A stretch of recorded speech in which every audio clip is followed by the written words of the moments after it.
hech kim ota-onani ketib qoladi deb o'ylamas ekan. Mana biz shunga guvohmiz. Otamiz yuzga kiradi deb o'ylardik. Baquvvat, pahlavon odam. Chavandoz va kurashganda odamni yelkasini uzib oladigan baquvvat odam. O'ylamaganmiz. Hayolimizga ham kelmagan. Shuning uchun ota-onasi bor birodarlarga iltimos, ota-onani hurmatini joyiga qo'yib, qarib qolsa yonida bo'lib,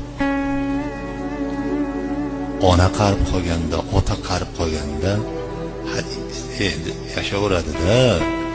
Mana nonini olib borib beryapman-u demaslik kerak ekan.